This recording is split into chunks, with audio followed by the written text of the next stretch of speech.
Kenalin, nama aku Fadiani. Nah, berhubung karena besok aku ada kuis, yuk kita mereview materi yang sudah kita pelajari.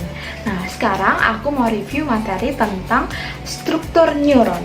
Nah, struktur neuron terdiri atas beberapa bagian. Yang pertama yaitu dendrit.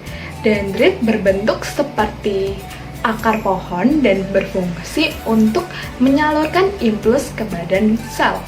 Nah, yang kedua yaitu akson. Akson berfungsi untuk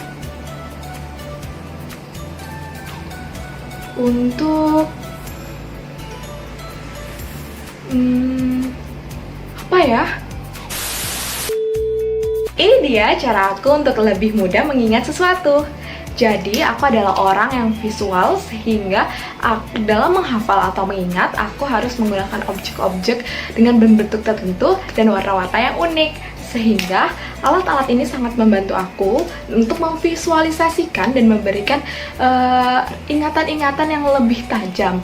Dan ini adalah beberapa hasil dari catatan aku. Tadi aku mau ngapain ya? Oh, tadi mau ke Indomaret. Tapi beli apa ya?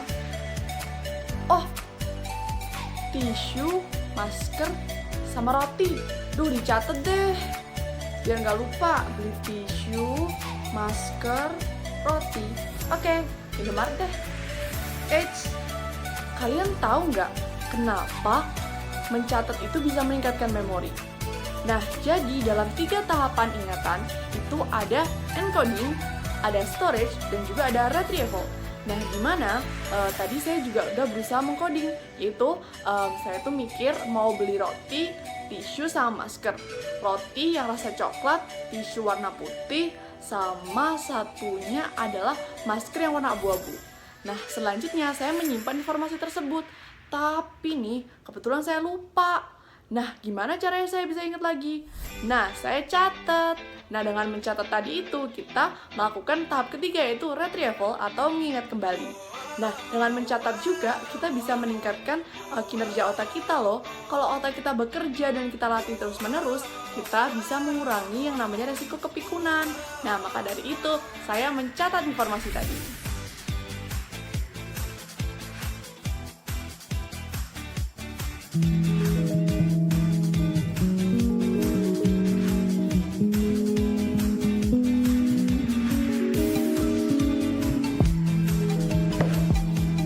Nah, teman-teman udah nonton kan cuplikan tadi? Berikut ada penjelasan mengenai cara meningkatkan memori otak.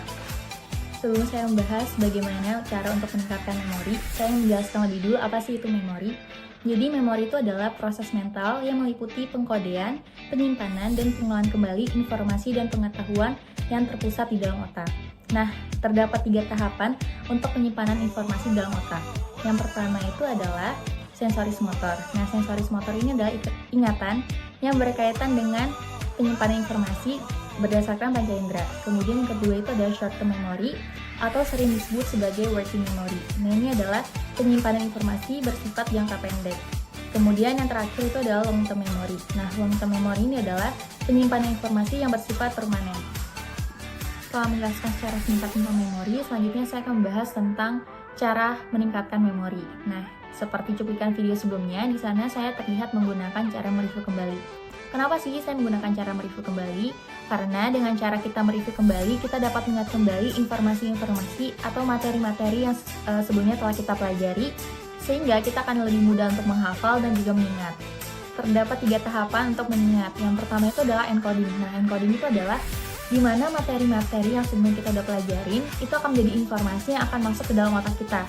Kemudian yang kedua itu adalah tahap storage atau tahap menyimpan. Nah, sesuai namanya, jadi informasi-informasi yang sebelumnya telah kita dapatkan itu akan disimpan ke dalam otak kita. Kemudian yang terakhir itu adalah tahap retrieval. Nah, di sini tuh tahap mengulang kembali atau mereproduksi kembali informasi-informasi yang sebelumnya telah kita pelajari pada saat yang kita butuhkan.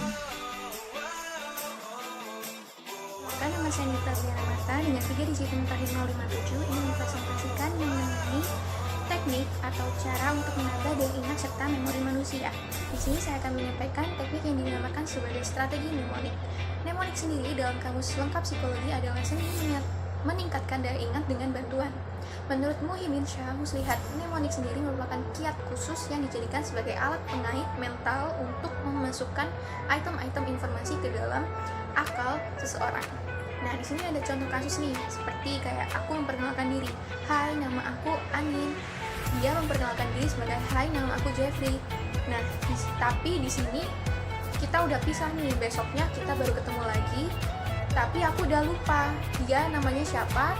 Cuma aku inget kemarin dia pakai baju warna biru, terus rambutnya disisir ke belakang, mukanya yang kayak gimana, aku ingat, cuma aku lupa namanya siapa. Nah, kayak gini nih, contoh kasus kayak gini bisa kita minimalisir dengan salah satu teknik atau strategi dari mnemonik itu sendiri. Nama strateginya yaitu metode koneksi. Metode koneksi adalah salah satu strategi yang membantu menyajikan informasi baru dan menghubungkannya dengan hal lain yang sudah kamu kenal atau ketahui. Nah, hal barunya itu seperti kayak rambutnya disisir ke belakang, bajunya dia baju kemarin yang dia pakai adalah baju biru, terus mukanya yang kayak gimana, terus posturnya yang kayak gimana tuh sudah termasuk dari informasi baru yang akan kita sandingkan untuk mengingat namanya dia siapa. Nah, ini memberi arti dan membuatnya lebih mudah untuk diingat. Membuat koneksi adalah jenis latihan elaboratif dan dapat diterapkan pada hampir semua subjek atau jenis informasi. Namun, contoh dari strategi mnemonik itu sendiri nggak hanya metode koneksi saja, tapi ada metode lainnya seperti metode rantai untuk mengingat kata-kata serta akronim atau akrostik dengan membuat singkatan dari kalimat-kalimat yang panjang. Sekian dari saya, terima kasih. Meningkatkan memori. Meningkatkan memori. Meningkatkan memori. Halo semua, saya Audianta dan kali ini saya akan memberitahu bagaimana cara saya untuk